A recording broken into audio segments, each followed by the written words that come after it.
This is going to be a very fun conversation. We're going to hit on Hyperliquid. I've seen some tweets recently like saying ZK is at an all-time low, but all I see is adoption straight up and to the right. I think we're getting there one step, one day at a time, one proof at a time. Maybe the next Hyperliquid is using ZK, right? And what does that look like? And I think that conversation is only going to get louder. Welcome back to the Rollup, your home for technical talks and open conversations that shape the modular future. Nothing on today's show is to be construed as financial advice. You can see our full disclosures list at therollup.co/ventures. Sit back, relax, and enjoy today's episode after a quick word from some of our awesome partners. Innovating finance, global, institutional, and on-chain.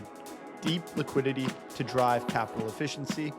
Now, maximize yields on institutional-grade liquid staking with METH.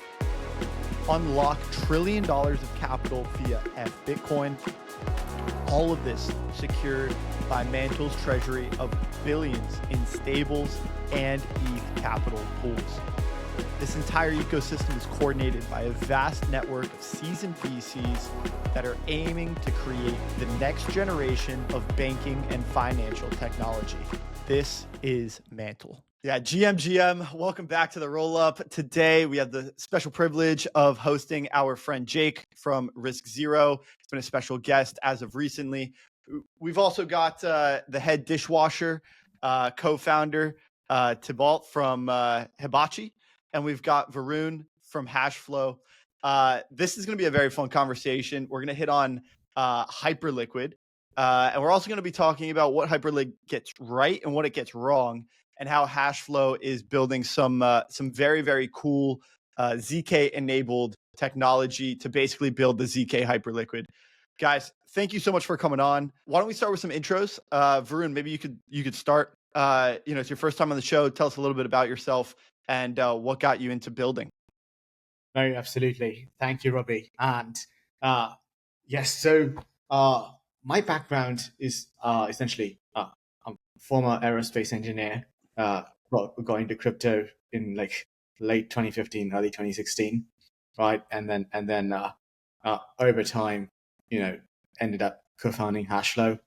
But the key motivation here is basically I always viewed crypto as the internet of what the internet is to money.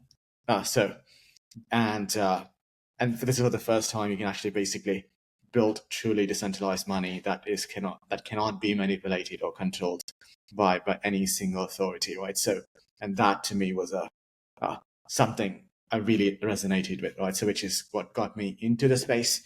And then obviously I've been a builder all my life. So, sooner or later you get back to your old instincts. So here we are. Love it. Thibault, tell us a little bit about yourself. Yeah, of course. So my first kind of journey into crypto was actually when I was in school. I studied finance at NYU. So my path was very much designed to go the TradFi route.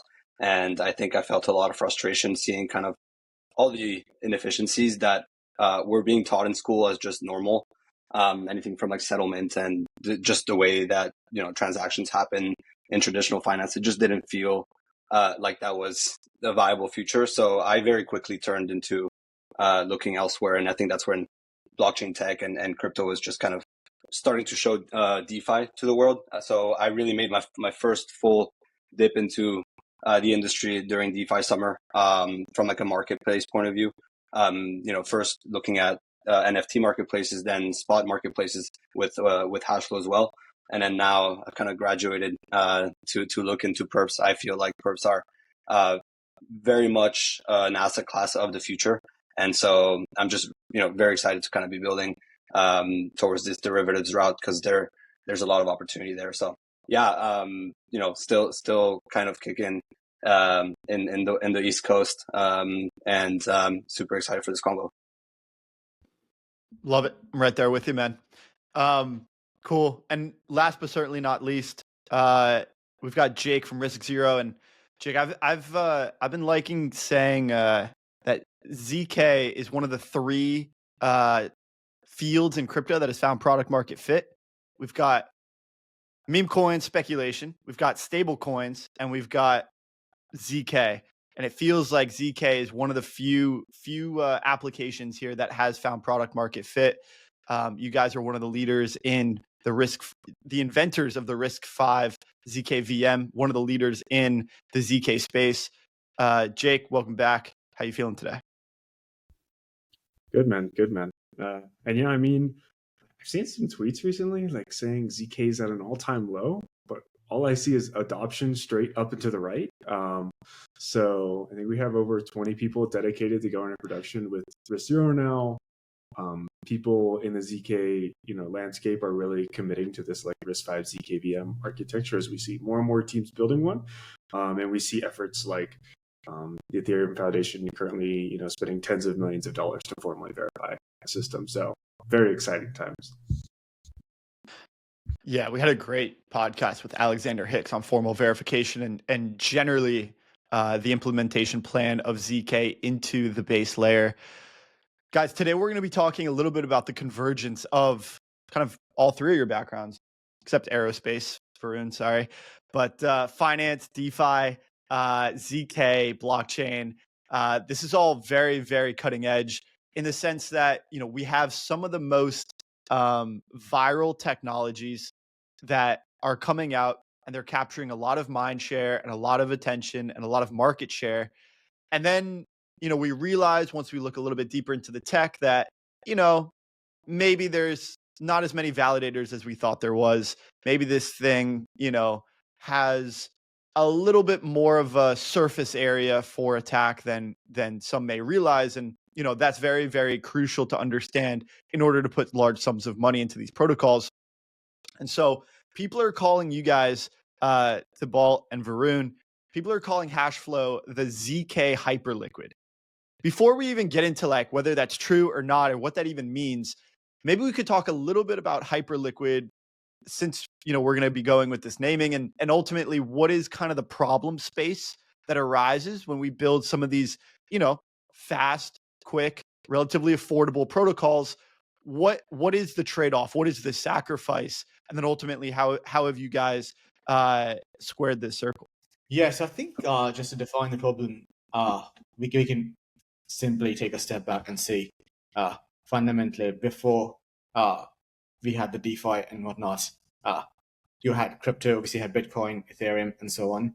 So, and eventually in 2015, 16, you started this trend of new Bitcoin forks emerge, which later down the line you had Ethereum and the new coins being issued on Ethereum, which basically created this marketplace for people to trade these cryptocurrencies, right? So, which then led to exchanges like Coinbase, Kraken, Binance to emerge, right? So, and at the time, they obviously addressed the scaling need that was an issue otherwise by just simply transacting on the blockchain, right? So your exchanges essentially took custody of your funds. They let you trade on the platform, and they pretty much operated like a bank, right? So, which basically was kind of interesting because you sort of went about crypto to debank everybody, except then you had new institutions emerge that functioned exactly like the bank. So, and then fast forward a few years, you obviously saw the risks or systemic risk associated with that model. And I think oftentimes people blame it on custody and exchanges owning your money, and that's a bad thing. That's like one issue, but I think the bigger issue, more so than custody, because I think custody is fine so long as there is an accountability and you know that the exchange is solvent and you can verify that the exchange is solvent. Because one of the biggest issues with most of the exchanges that existed is that you cannot really prove that an exchange is solvent unless and until you see every record of every transaction that they perform. Now, obviously, they cannot share those records because that puts user transaction and data at risk. So as a result, it's kind of a thing, even if you think an exchange should publish, yes, they can publish their reserves. They can show this is how much balance we're holding in our wallets without showing every single transaction. But then there is no guarantee that these reserves are enough to meet the liabilities that an exchange has towards its users, right? So, and that was the big issue with FTX as well, where you could verify an FTX wallet and say, okay, oh, cool, FTX has $500 million in money. but then you had no idea that they owed people 2 billion, right? So, and unless and until you could have actually seen every single transaction, then you would go, wait a minute, there is something fishy here, right? But you couldn't really do that.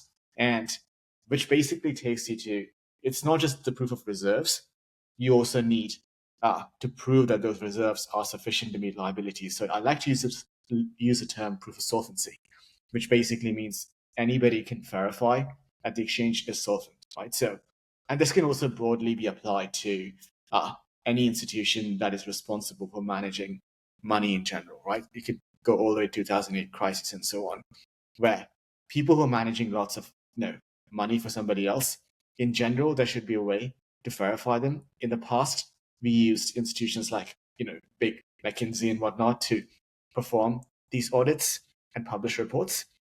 And turns out ZK is like the mathematical version of McKinsey, who can actually just do that and allow anybody to independently verify these things without trusting any authority or a human rather, right? So that's kind of where the ZK became interesting.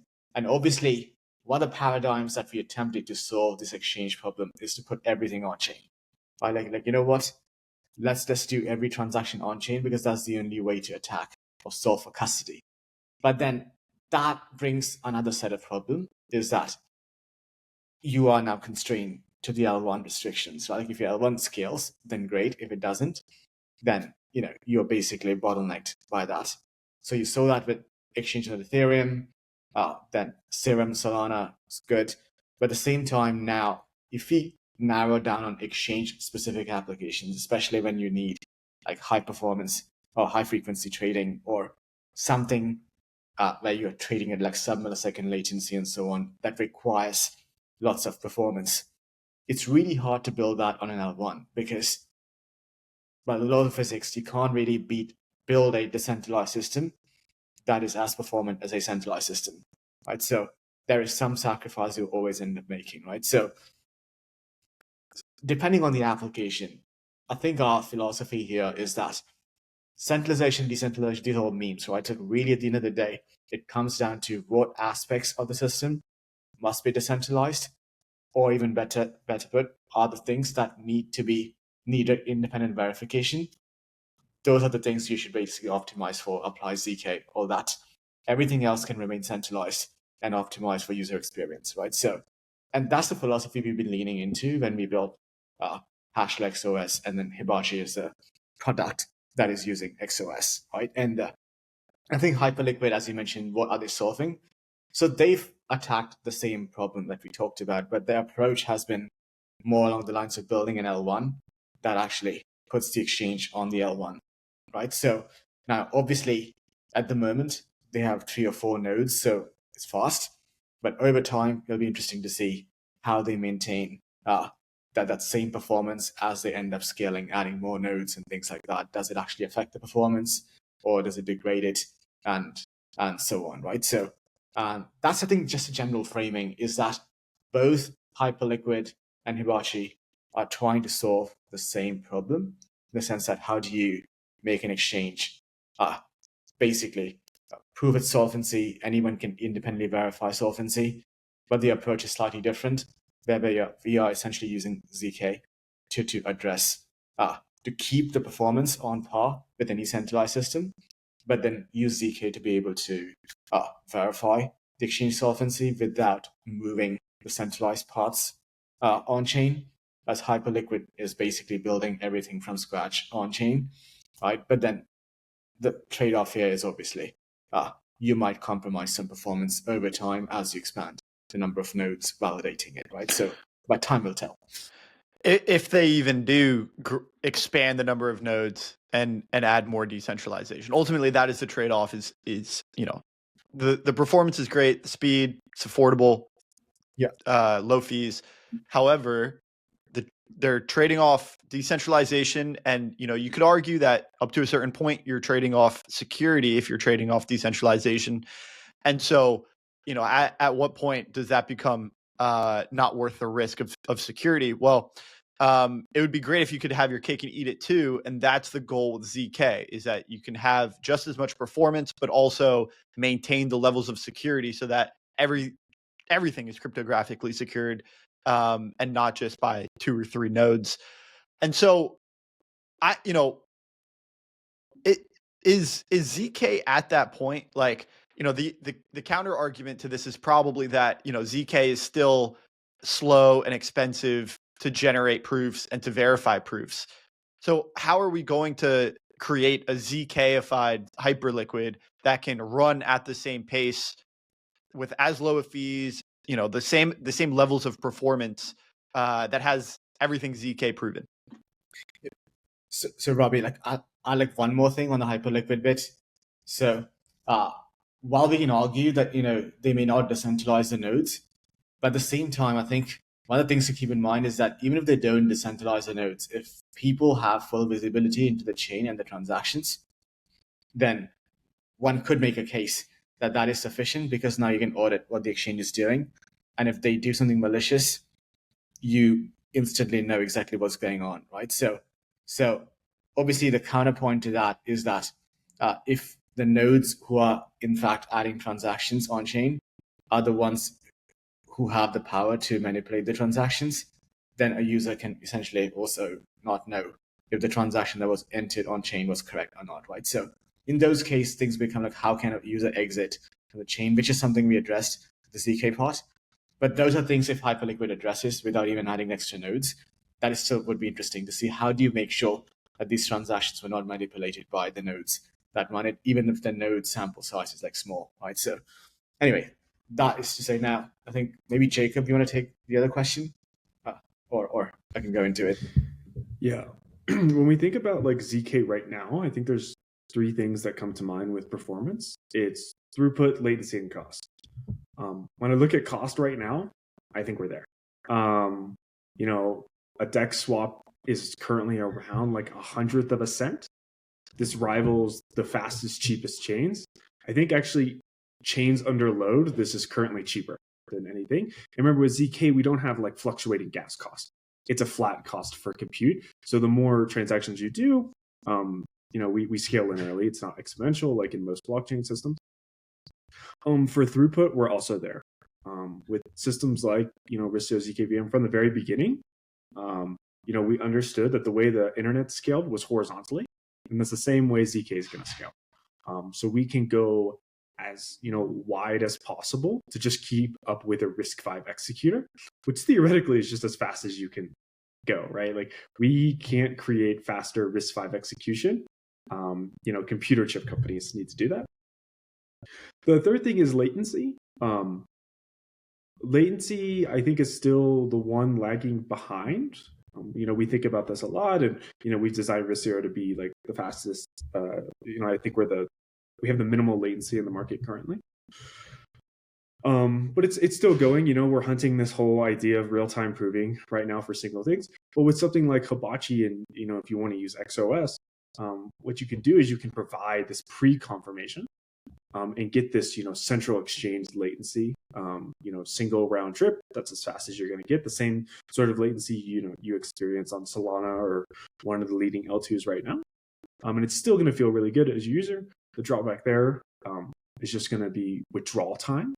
But, with something like Hashflow or, what Hibachi is doing right now, this can be 10, 15 minutes to withdraw your funds from the exchange. And for some chains, that's the same time you get on Coinbase. So I don't think the users are going to feel a big drawback. I think one other point I wanted to touch on real quick was Varun had an interesting point about, Hyperliquid. When they add more nodes, they're going to slow down. Why is that? Because all the nodes need to communicate. They all need to re-execute the execution, to validate and come to consensus. The really cool thing about Boundless and what we're building, over here at Ristio is we actually say more nodes, more power, right?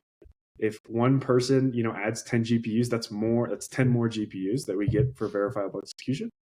If you want to add 10,000 GPUs, we now have 10,000 more GPUs, and all these applications sort of get the pull from this ever-growing global liquidity pool of proving. And could you break down real-time proving, just for listeners that may be unfamiliar? Because this is a very common theme when it comes to some of these ZK conversations. Yeah, so real-time proving, I think it's a sort of a liquid definition that's sort of hardening up. The one thing to consider is that it's different on whichever blockchain you're on. Real-time proving refers to the idea of being able to generate a proof and verify it in a single slot of a blockchain. The real big use case that I think people are hunting right now is once you get under 12 seconds. It's really 11 seconds for Ethereum because you need 1 second to propagate the proof and everything. You now get asynchronous composability between all rollups on Ethereum. And this is really nice. I think we've been talking about the fragmentation issue between rollups for over a year now. This essentially could eliminate that, and you could get atomic bundles and atomic transactions across rollups, really making each rollup blend together, and the user wouldn't even start to feel the difference. On top of, I think you just get more efficient market forces, for trading and stuff like that. Yeah, absolutely. And this is part of the ZK vision. It seems like we're going to get real-time proving. And Jake, as you said, this is different on different chains. It all comes down to the block time. And so on Bitcoin, for instance, if OPCat was there and we could verify proofs, we would already have real-time proving, right? And so ultimately, we're going to start to work towards the chains, the L1s, faster block times, and implement real-time proving there as block times are becoming quicker and quicker. Real-time proving is more difficult because time from the blockchain perspective is moving faster.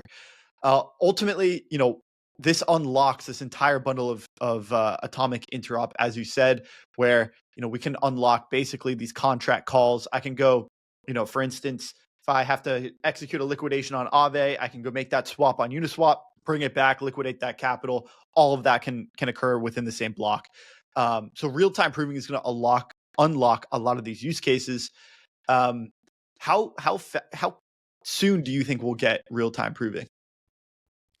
Yeah, I think at this point there's a path to real-time proving. I would be, to all the listeners, be careful about people claiming real-time proving before it's practical. Real-time proving does not only refer to generating a proof, under the single slot. It's from requesting the proof to, propagating it. In a system like the ZKVM that a lot of people are adopting, there's many steps here. We need to execute the program. We then need to generate the proof. Sometimes you need to wrap the proof to actually fit on chain. And getting all of that under 12, 11 seconds is going to be tricky. I think the actual proving, we might see as soon as the summer. But a practical, usable implementation, I still expect to land sometime, this year, where I think, there could be a possible way with the current risk zero ZKVM. I'm personally very excited about Binier. We're partnering with the people over at Irreducible to build the world's first RISC-V ZKVM built on top of Binier. And, it's all theoretical for now, but the speed ups seem to be a magnitude or, 20x faster, which would land us right there and directly into a practical implementation of real-time proving. Another phenomenal podcast. Jim from Irreducible is just such a smart guy and was really just talking through the mathematics of how we're able to speed up proving and verifying the ZK, and ultimately what he's doing with binary proofs and binary fields is just it's incredible stuff. So definitely encourage everyone to check that pod out as well. Ultimately, this is a lot of infrastructure, it's a lot of theoretical talks with Thibault. I'd love to kind of get your perspective as, you've been someone who's kind of traced this, especially coming from, traditional finance as well. You probably have your finger on the pulse when it comes to what users actually want. So, we can talk about infrastructure all day, but ultimately it has to find product market fit. We have to ultimately get users excited and involved with this. So how are you thinking about taking this infrastructure, the ZK and everything that Varun has talked about early on in this podcast, and making it and wrapping it around a front end and an application that ultimately is one that users know and love? how has that experience been? And ultimately, what are you hearing from users such that, it makes them really excited for this product? Yeah, I think the history that Varun kind of walked us through at the beginning is really at the foundation of why we built Hibachi. You can look at the last 5-10 years of exchanges in our industry and see kind of like the wins and the failures across time, whether it's from the centralized exchange point of view or the decentralized exchange point of view. But really kind of we wanted to approach this, like you said, from the point of view of the user, like what do they really care about? And, everybody will lean towards, UX and speed, etc. And really when you look at a product from that lens, you really have to look throughout the stack and see, okay, what is the best option I have for this particular, level of the stack, whether it's like at the transaction level, at the order book level, or you're going down to settlement, all the way to like top of funnel, like where can I receive funds from what chains? Can I easily adopt different ecosystems, etc.? So, that's why we chose ZK, really. And I think Jacob had a really good point earlier. He's talking about scaling, right? Like we have to think about scaling all the time as well. But that linear scaling component to it, that allows us to essentially have as many transactions as possible within any kind of point in time. And then that doesn't impact or affect our ability to put everything on chain at the settlement level is really, really key for us. So, kind of just taking a step back, building with an off-chain order book, one, it gets us all of the benefits of centralized speed. And traders care about that. We spent a lot of time trying to understand what, a good exchange means for all different types of traders. And, being a derivatives exchange, speed is, at the top of the list for most people that I've ever talked to that trade derivatives. So you really can't compromise on speed. That's for sure. So,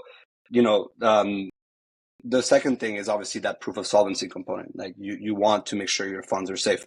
I think that is the exchange kind of trade-offs that we've had to live through over the years. And I think finally, with the evolution of ZK and all this tech that's coming out, we don't have to make that trade-off again. We've kind of gotten to the point where I truly believe like we've reached kind of the end game of exchanges. Like this is how exchanges are going to be built moving forward, because you really do have the best of what's available out there at every level of the stack. So overall, I think I'm really excited to scale this product up and to keep adopting the different evolutions on the ZK level, but everything else as well, right? I think one really interesting thing about Hibachi is that we can kind of adopt any chain really easily, because again, the order book itself is off chain, right? There is very low barrier for us to start accepting, different collateral assets, different deposit assets, etc. So when you ask the question about like, what does the user want? Right now we're kind of still thinking about the users that have already adopted, blockchain tech, and they're probably the same cohort of users that we've had for the last few years, realistically. So when that next adoption cycle happens, what are the products that are going to be right at their fingertips? And it's most likely going to be the ones that are super, super easy to adopt, that don't require a bridge, that don't require users to understand what a chain even is, right? So we're thinking about things at the top of the funnel from the adoption point of view, but we're also making sure that we hit all the essentially checkboxes in terms of what a good exchange means, all the way from speed to that trustless environment. Redstone is DeFi's modular oracle, supporting over 100 clients on over 50 chains and offering 1,000 assets. Redstone is the leader for Bitcoin staking and yield-bearing assets. They offer the most robust, customizable price feeds available in any model. Join the Redstone exhibition today.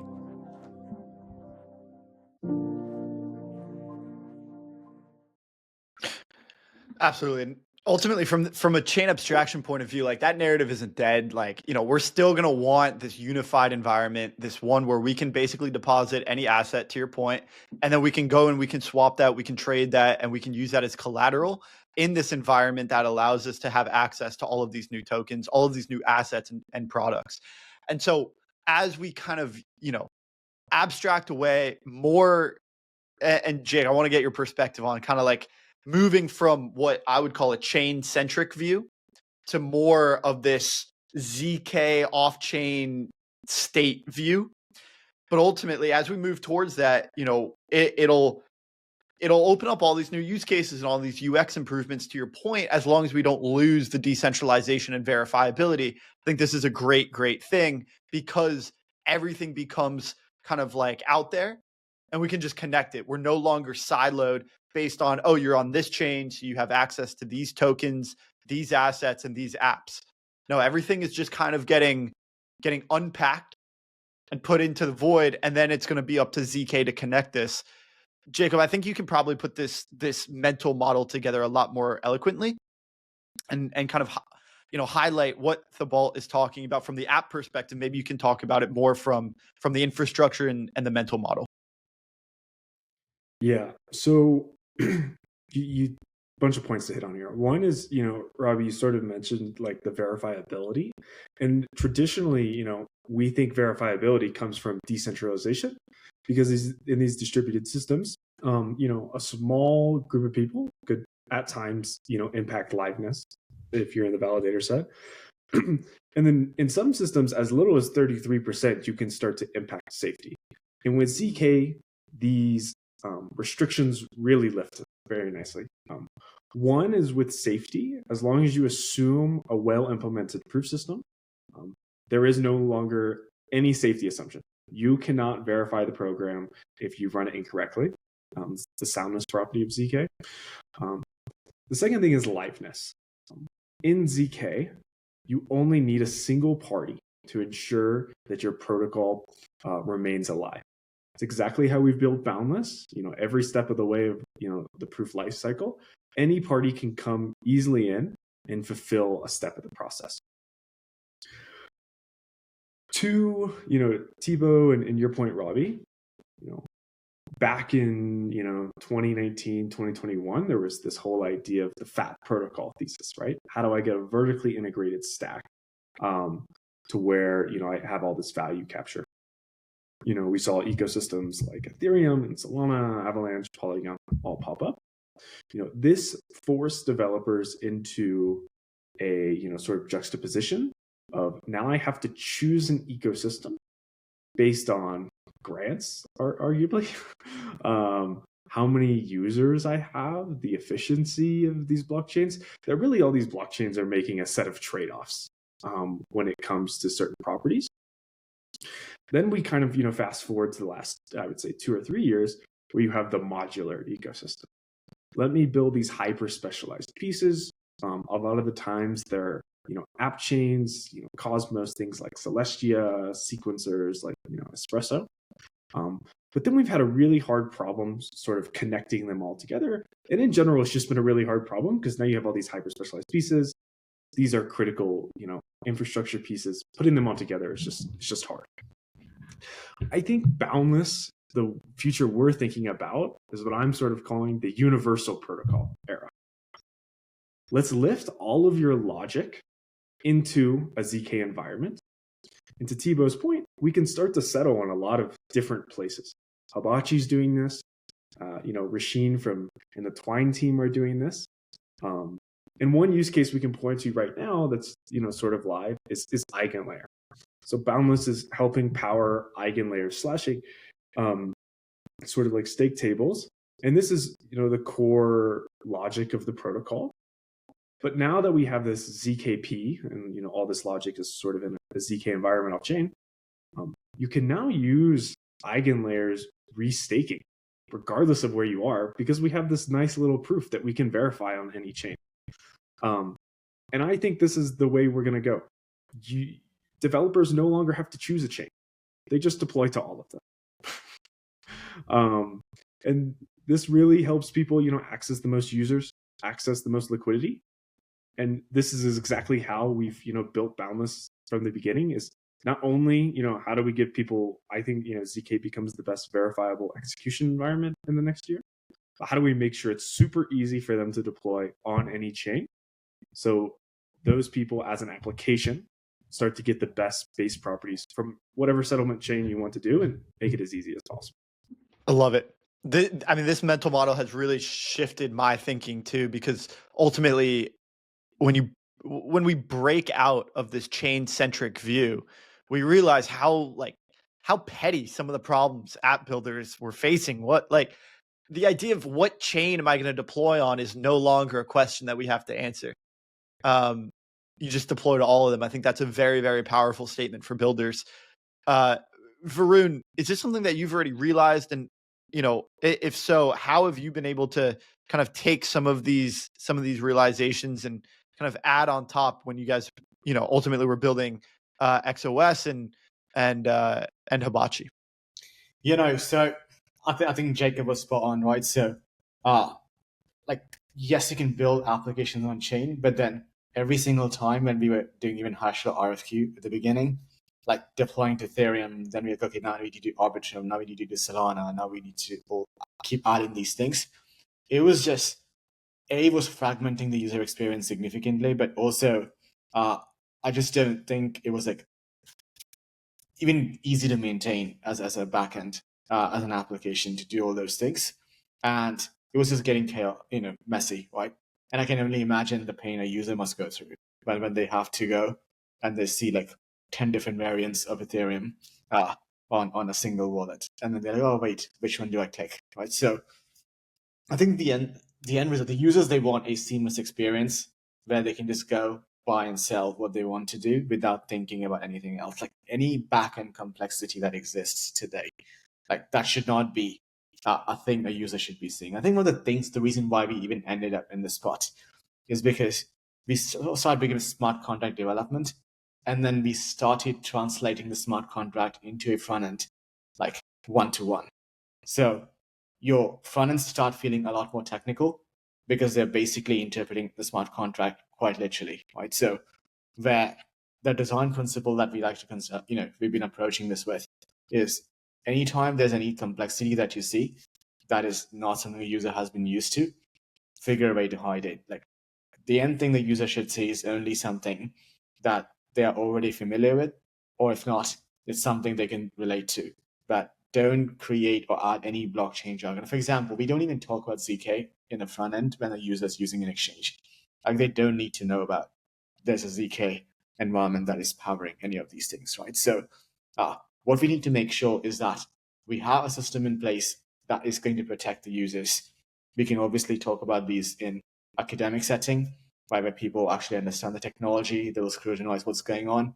But for an average trader who wants to come and buy and sell, they just need to know the exchange is liquid and is fast, and it's going to give them exactly what they're asking for, right? So they should not be worried about bridging or figuring out how to redeem their funds or making, everything else is a secondary thing when it comes to the end users, right? So, and I think that probably applies to many applications who are building on this technology. And actually, to double click on Jacob's point earlier around real-time proving.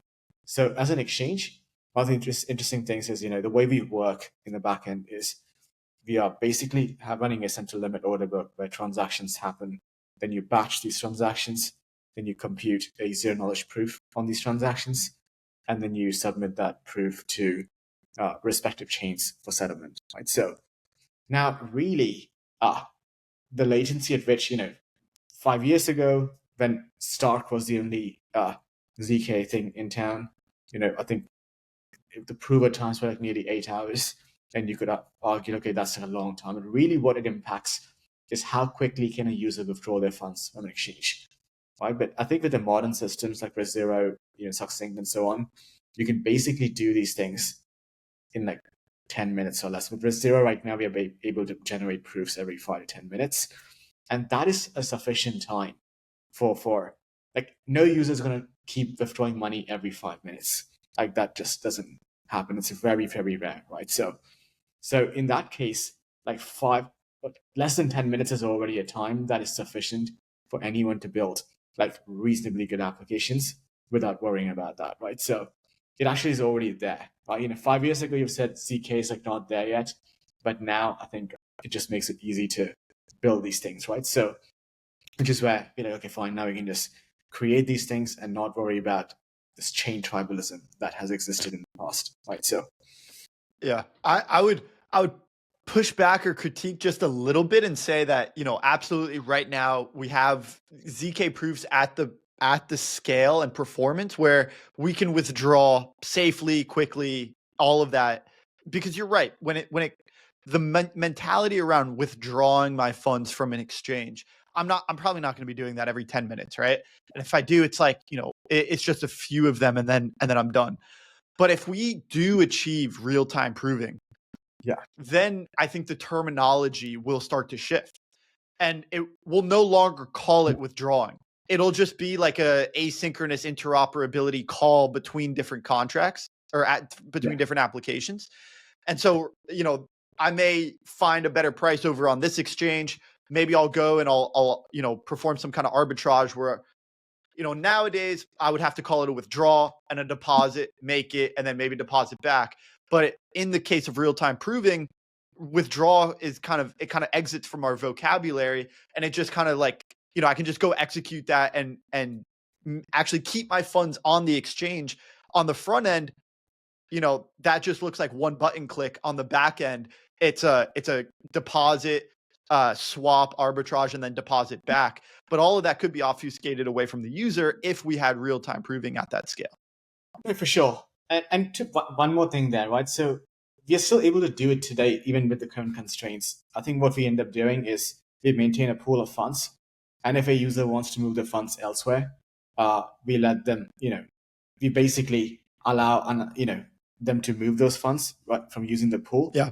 And then the pool is basically crediting or lending funds to the user who just wants to do it instantly. You call it instant withdrawal. And then you refund that using the proof that gets entered into the chain like 5 minutes later.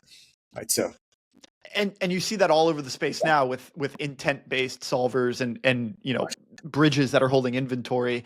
And I think that is, applications can do that in particular. And then we see that as a microcosm of the way the space is moving generally. Because that is the primary use case the primary design for interop nowadays. Wholesome inventory across is, the best for this right now. Moving across L2s, obviously, if you have a very sizable transaction or if it's on the long tail of assets or chains, maybe solvers don't have the inventory. But you could, and in the future, you'll have a cryptographic proof that'll do it anyway.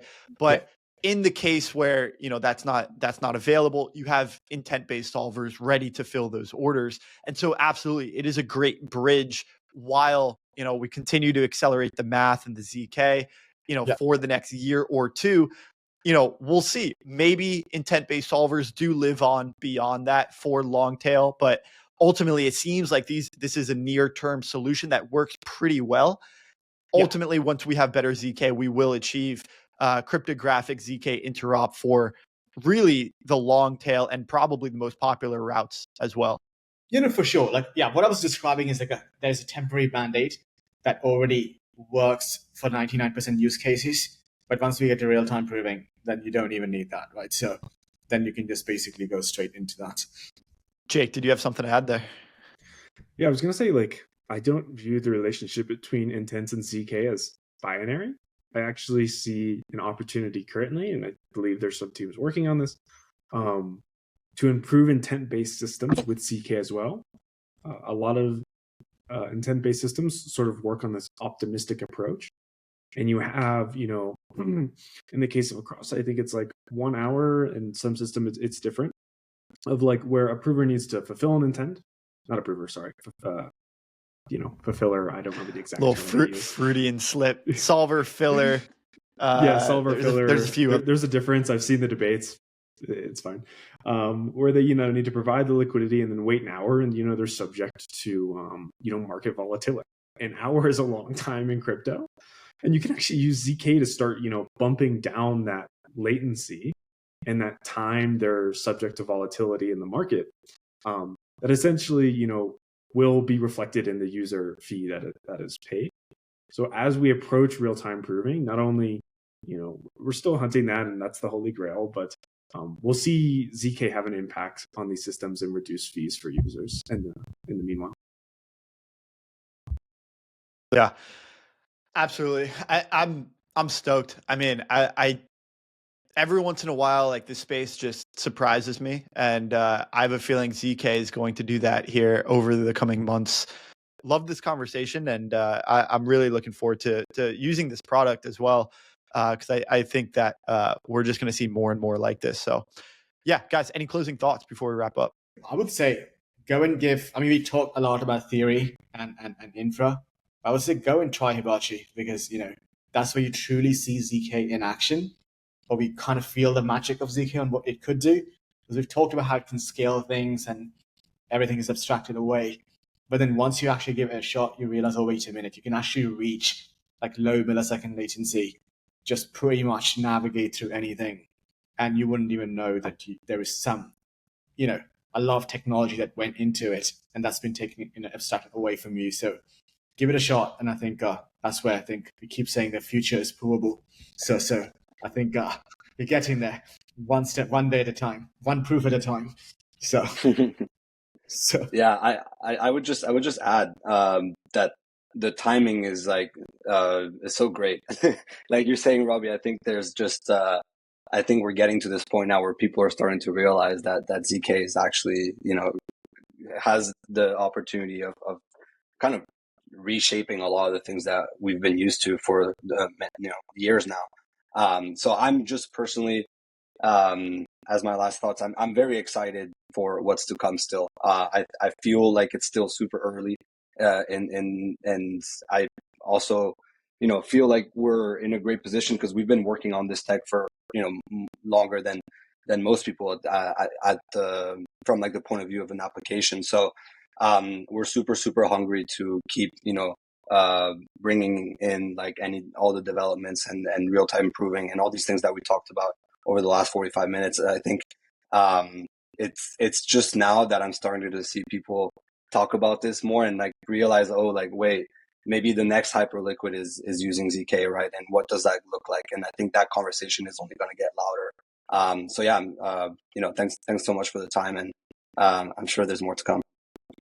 Yeah, and that was one thing that Varun had mentioned earlier, and I'm glad you kind of brought us full circle, because one of the ideas here is that this technology, this XOS provable order, like that can go to traditional financial institutions.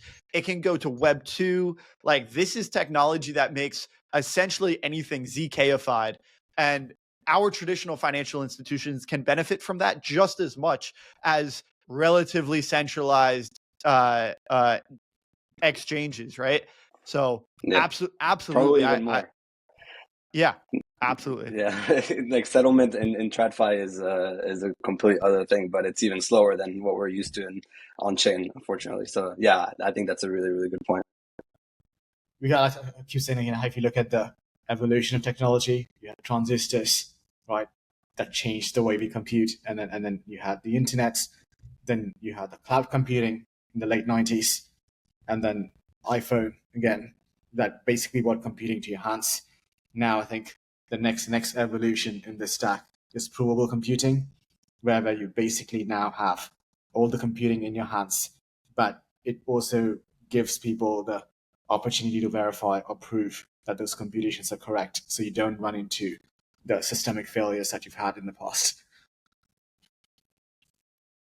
And I guess to end us on all this, a quote from a Risk Zero team member.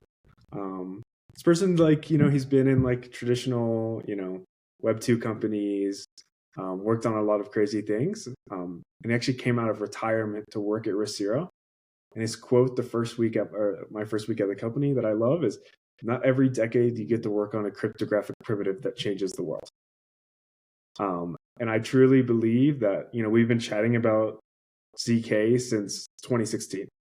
Last year, it really became tangible, affordable, scalable, and we're still going to push performance to the edge.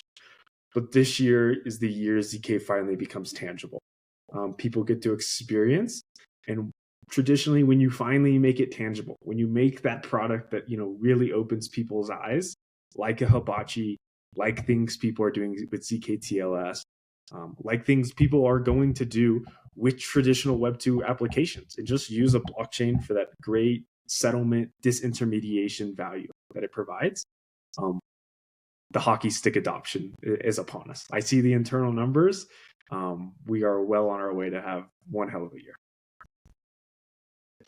Love it. Guys, thank you so much. Let's ZKify the world. Let's do it. See you next time. Let's Cheers. go. Thanks, guys.